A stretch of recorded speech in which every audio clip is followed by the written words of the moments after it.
Okay, so this is my little story to start with.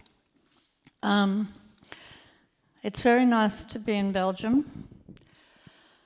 I've had the chance to show a lot in Belgium with Gallery Transit, but the common thread through my work is a suburban girl from Melbourne, which really had no cachet in Europe when I started showing in Europe.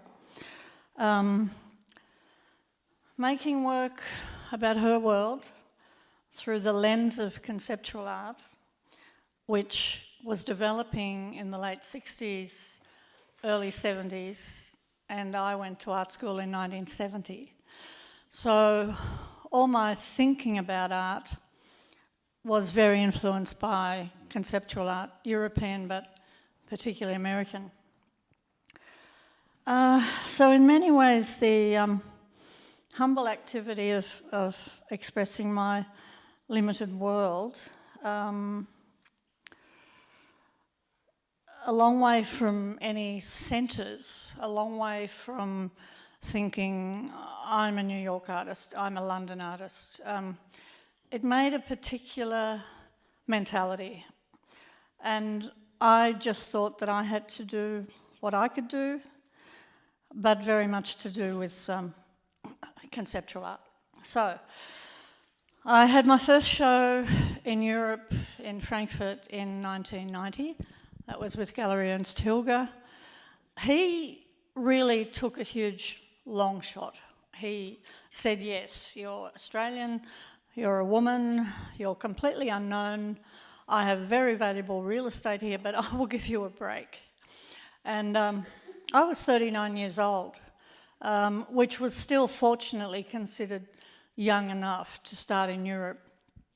And everything fell into place from that point. And very quickly I was being included in Kunstverein shows and Kunsthalle shows and being invited to show all over Europe and in New York and Japan. It was certainly the right moment to emerge out of Australia. I should say that I did have a reason for wanting to make a career out of Australia, apart from just enjoying it. But because we were so far away from anywhere, when we got international art visitors, the respect and the attention and so on was way out of proportion. There was an idea that, well, if they're from New York or London, they must really know what they're talking about. A ridiculous sort of bowing down to dominant culture. And I refused to play that game. People were queuing up to go to the right parties and meet the big identities, and I just thought, I'm not going to do that. I'm going to create a situation where people will want to meet me. So if we go back to the very first image, then I can start to talk about the work. And one of the things that was talked about with my work in Europe from the very start was the fact that it looked fresh. It very clearly had evolved and developed in a place that was not what some people might call the hothouse of Europe, where there are many large identities, there are serious collectors, there are foundations, there are power groups. It was very, very clear that my work had not come from that. So this is very recent work that's still on show in Vienna. It's called Dorothy, and it's Dorothy from The Wizard of Oz with her dog and her basket. And the little object is a London cab, a toy, which in some ways talks about an Australian past of British colonialism. But what's important about this work and the ones we'll see is that it's part of the formats that I've started to work with, which from quite early on questioned the idea of whether a painting should be a single painting in a gold frame to be looked at with great reverence. I wanted to expand the possibility for that format, and actually Belgium has a fantastic history of that. Can we keep going? This is another one from that show, on cotton with yet another little London cab. We'll keep going again.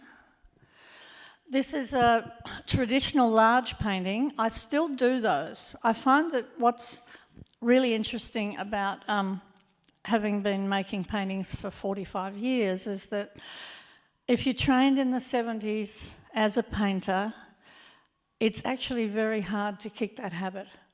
There is nothing like getting a big piece of Belgian linen, priming it, the smell of the rabbit skin glue, and start throwing paint around. So even though I talk about this conceptual activity of mine, there are still the odd, large, traditional paintings. This one's called First Beer. That's, in a way, it's sort of particularly Australian because the little girl has gone into the dark house of a neighbour to give him a bunch of flowers.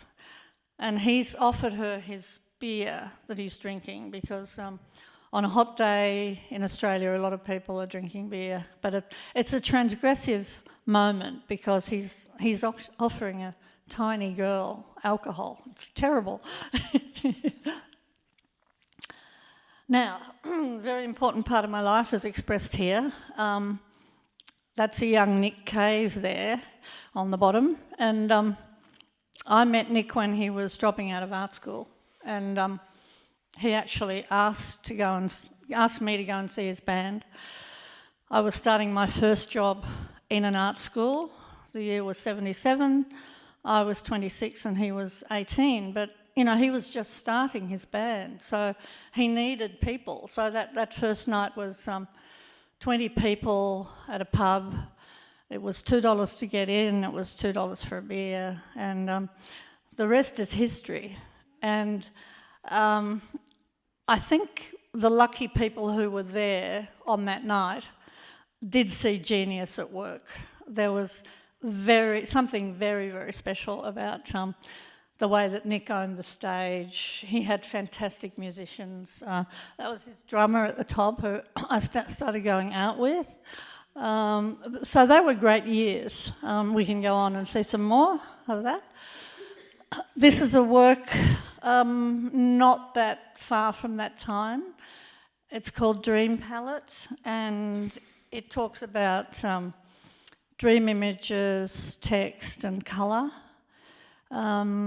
So in this heady time in Melbourne where there was a lot of music, I was trying to break up what I thought a painting might be. So a lot of the things we'll see here, apart from the big traditional paintings, is breaking up toys, text panels.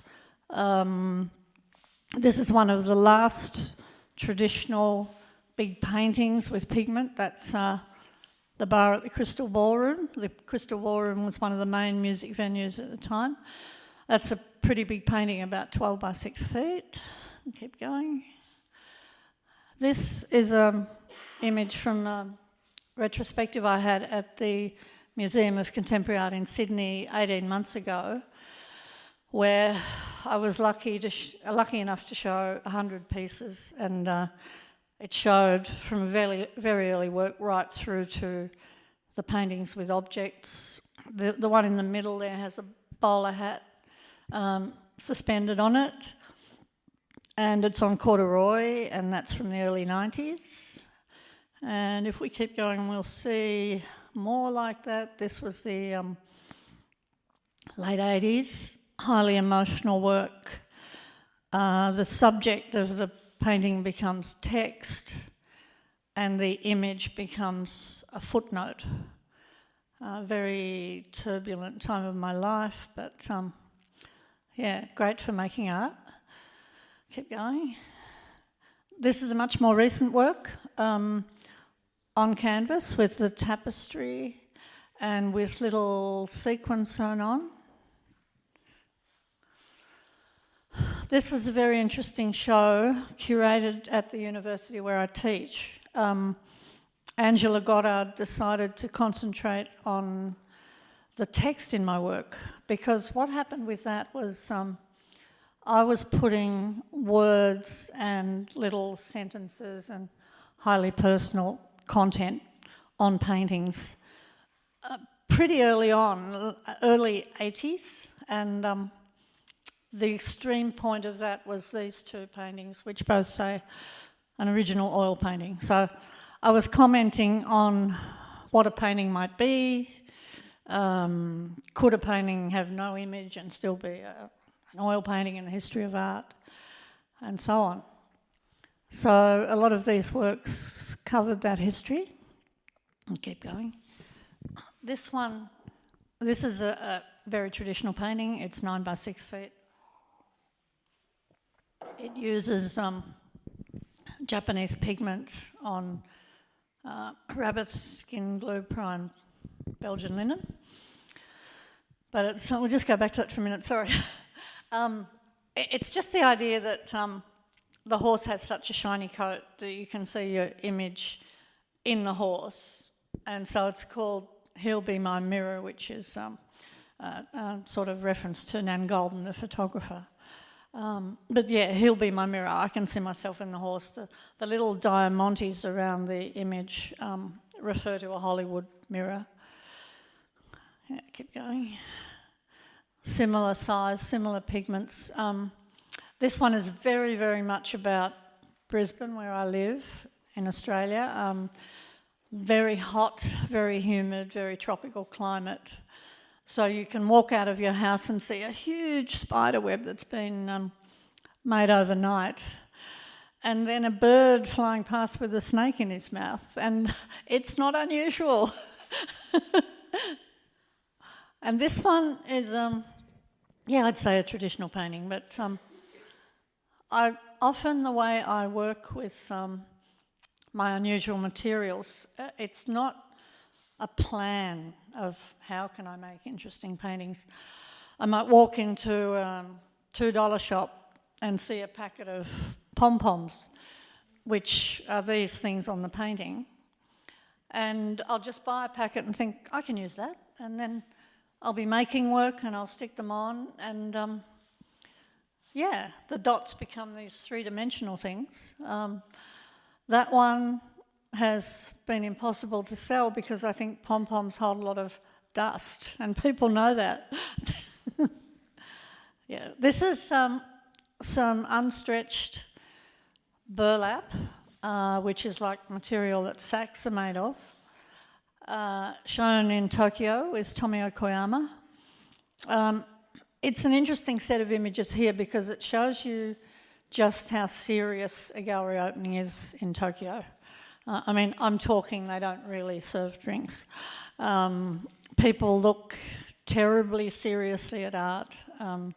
We had a translator so that I could answer questions at the opening, and extremely formal procedure. There's also the fact that showing with someone like Tomio Koyama, who launched the careers of Nara and Murakami. Tomio's a billionaire. Tomio has hundreds of artists. It's very, very hard to sit down and have a chat with Tomio about when your next show is going to be scheduled. Just part of the deal. So we keep on now. That's another painting about Japan. Can you put that for me? Yeah.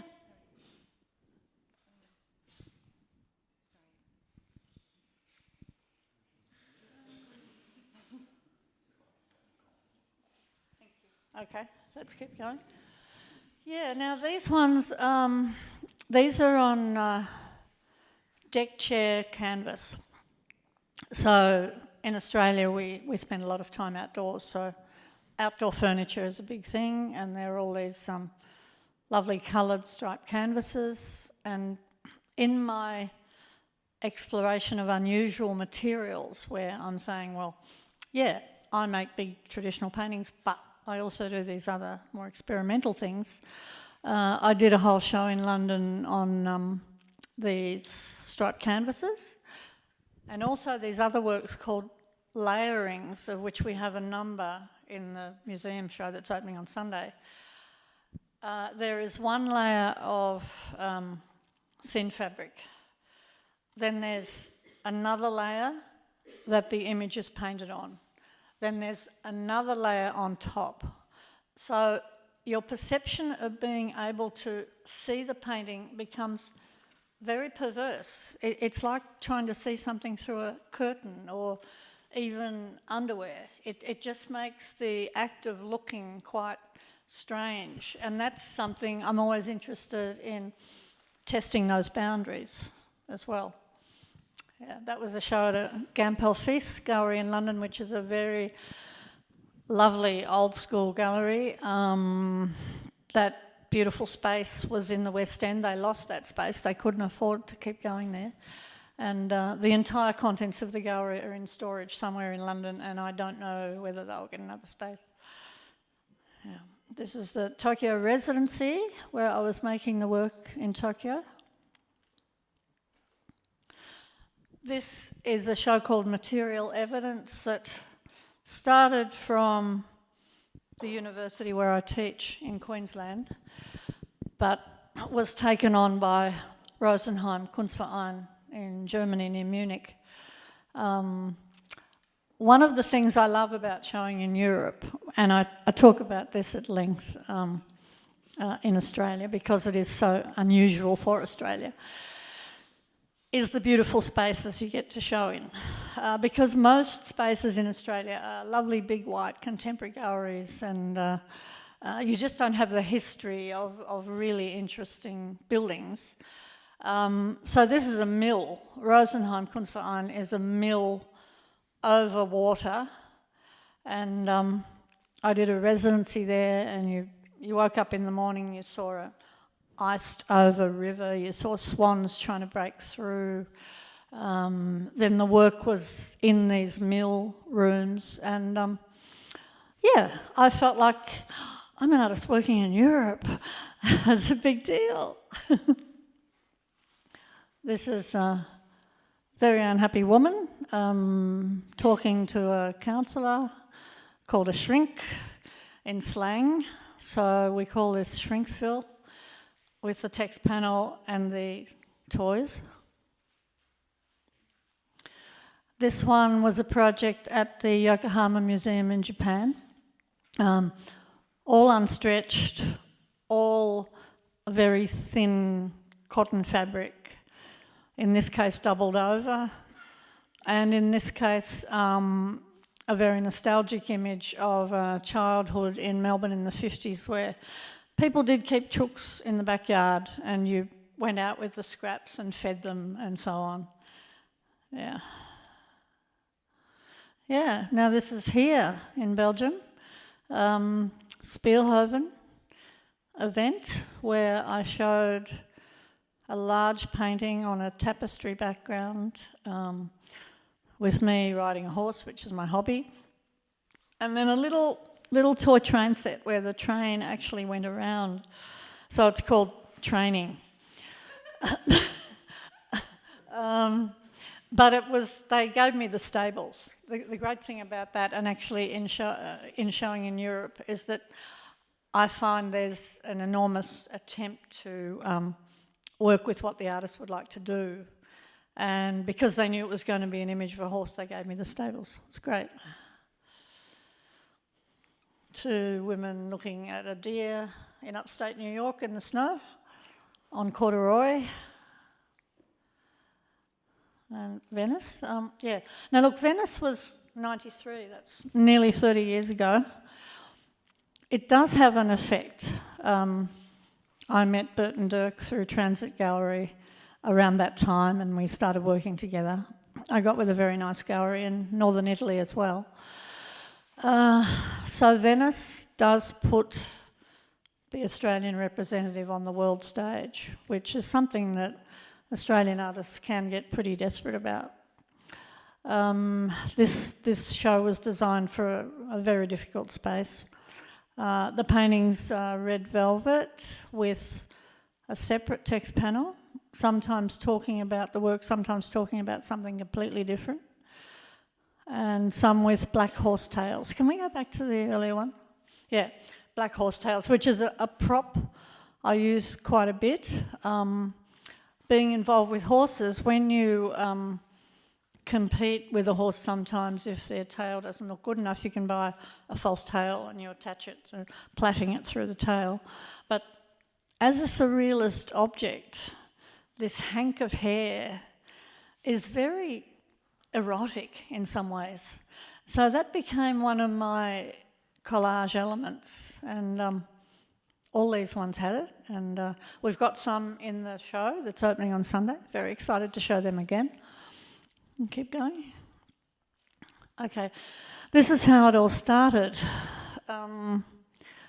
My first large show of paintings was 8 life-size horses, shown in a very conservative gallery, a gallery that had been a house in Melbourne, but it did have 3 lovely rooms. So as you walked through the 3 rooms, you saw 8 life-size horses, and I really stand by that show. In some ways, I'd like to do it again. Just a fantastic feeling. And then after that, I painted all the Australian houses I lived in, and this one is in the Dandenongs in Australia, which means the foothills outside Melbourne, 40 kilometres from Melbourne. A lot of those places now have become suburban with more houses, building estates and so on, but in those days it was country, so you really could have a country Australian life. You walked along a dirt road to catch the school bus, and you could have a ride on a horse after school, and you saw native birds, and in some ways a sort of a paradise upbringing. This is more suburban Melbourne. This is the first house. I lived there until I was 12. This is a California bungalow style house, which we had a lot of. They were copied from Los Angeles because we had a similar climate. But if you go to Melbourne and you look 60 kilometres as a radius outside Melbourne, you'll just see suburban houses. We live in a very suburban society. Only in the last few years have people started living in the city and living in lofts and all that sort of thing. This is another suburban house. I probably should mention here that mid to late 70s, putting the address over the front of the painting was my first attempt at text, wanting to integrate text with the image in the work I was trying to make. Yeah, larger version. There was a small version and a large version of all these houses. That little garage there on the left is where I really started painting. That was my studio. And keep going. Yeah, this one was the first broken up, 24 pieces, 12 images of things around my studio and 12 little text panels. 1980, the beginning of really starting to deconstruct and say there's got to be more ways than just making single paintings. Keep going. Yeah, Dream Palette, we saw that before. There's another one. That was probably the most radical of the time. I made that in 1981, and it included painting, drawing, photographs, real objects, and so on. It's really interesting that that's 81, and then I dropped that idea, but then much later, objects came back into it in probably a more rationalised way. And this painting, this is in the Art Gallery of New South Wales in Sydney. It's probably, I sort of call it the last easel painting I did, and what I mean by that is that it's a traditional figure ground. Alice is sitting on a chair. She has the oval reference to historical paintings. It is still on canvas, but the text is becoming more important. But it's still a painting. It's before that real deconstruction happened. And this is a very similar one from the time. But that little JW initials there with the copyright sign, that's in horsehair. So that's one of the very first uses of horsehair, which has become one of my signifiers. And that's, yeah, the height of the Crystal Ballroom, the musicians on stage, the spotlight, the pigment, and very expressionist painting. A lot of artists in Australia at that time were very influenced by the Neue Wild in Germany. Yeah, Germany was our go-to place for, you know, interesting painting. Yeah, that's it. Thank you very much. So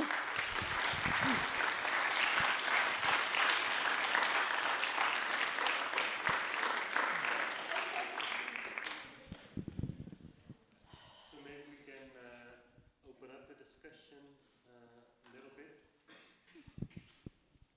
So are there any questions? I'm sure.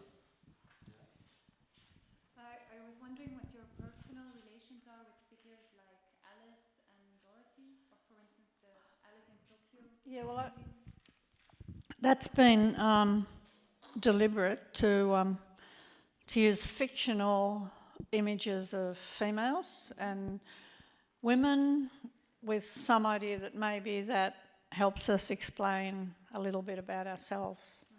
Yeah, so I've used a lot of those. There's a brand new Mary Poppins in the show that's opening on Sunday. Do you sometimes paint yourself?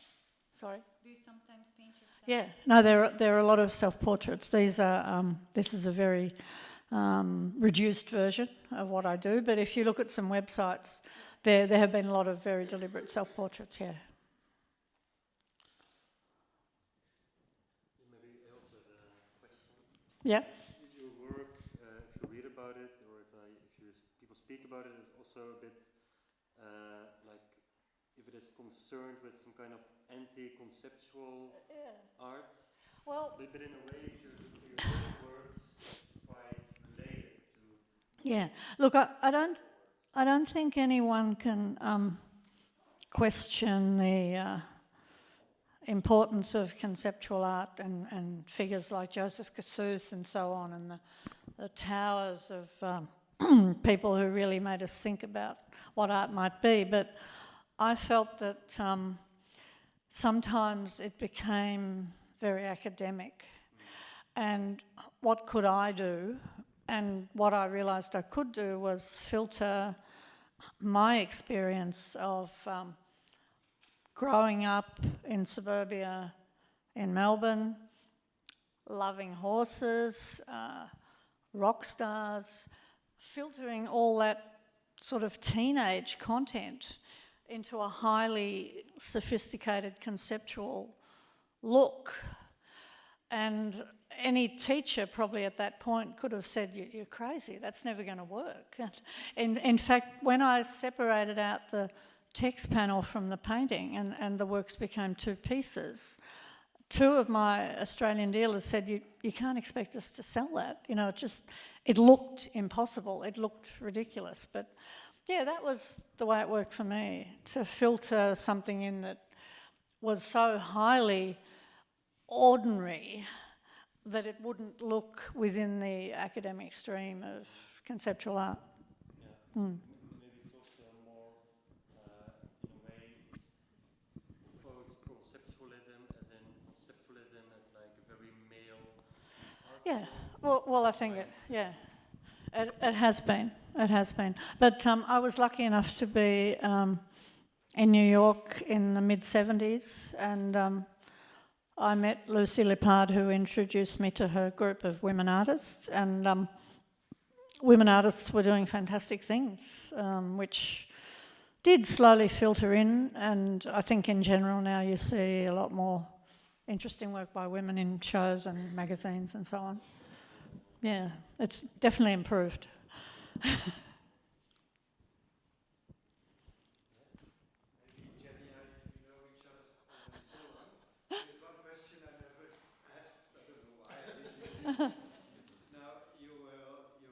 like we saw in your paintings, you paint mostly on existing fabrics, textiles. And I wonder, do you choose first the fabric?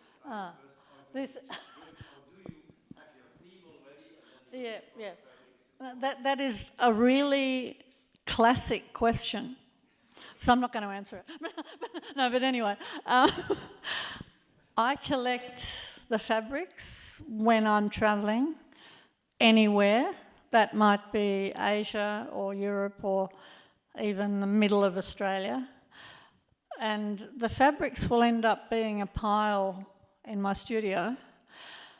And then over time, it becomes very obvious what's going to be the right image for it. And then when the image is done, then I find what I think is a suitable piece of text. But with the fabrics, it's important sometimes that the fabric has a history of its own.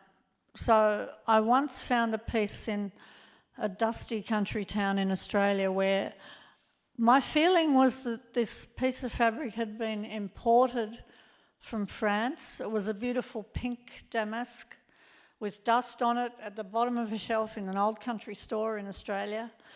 My feeling was that it had been imported for a special occasion, like a wedding or a 21st birthday, and then somehow that had never happened. So there was a huge sadness about that piece of fabric.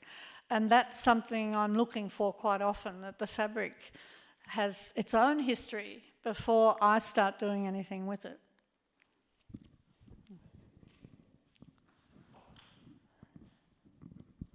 Yeah, I can see that you find the space really important, and I was wondering if you go to a new space to an exposition, do you sometimes make new work inspired by that space?